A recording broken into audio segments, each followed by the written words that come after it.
اللہ الرحمن الرحیم۔ السلام علیکم ورحمۃ اللہ وبرکاتہ۔ عابد راجہ چینل کی طرف سے آج میں اپنے دوستوں کو رسول اللہ صلی اللہ علیہ وآلہ وسلم کا ایک بہت ہی پیارا فرمان سناؤں گا۔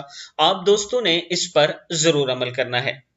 نبی اکرم صلی اللہ علیہ وآلہ وسلم نے ارشاد فرمایا کہ جب تم اپنے بستر پر لیٹنے آؤ تو اس طرح وضو کرو جس طرح نماز کے لیے کرتے ہو، پھر داہنی کروٹ پر لیٹ کر یوں کہو: اللہم اسلمت نفسی الیک وفوضت امری الیک ووجہت وجہی الیک والجأت ظہری الیک رہبۃ ورہبۃ الیک لا ملجأ ولا منجا منک الا الیک آمنت بکتابک الذی انزلت وبنبیک الذی ارسلت۔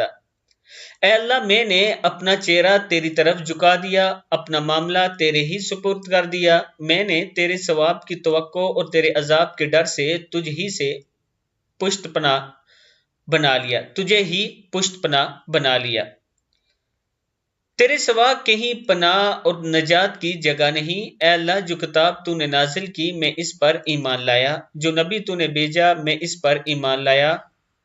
اور اگر انسان اس طرح کہے، یعنی تو اگر اس حالت میں اس رات مر گیا تو فطرت پر مرے گا، اور اس دعا کو سب باتوں کے اخیر میں پڑھو، یعنی کہا جا رہا ہے کہ اگر آپ یہ دعا پڑھیں اور اس حالت میں مر گئے تو فطرت پر مریں گے، اور اس دعا کو سب باتوں کے اخیر میں پڑھو۔ صحیح بخاری کی حدیث ہے۔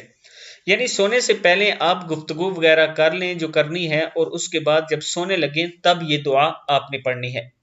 اس پر آپ دوستوں نے ضرور عمل کرنا ہے۔ السلام علیکم ورحمۃ اللہ وبرکاتہ۔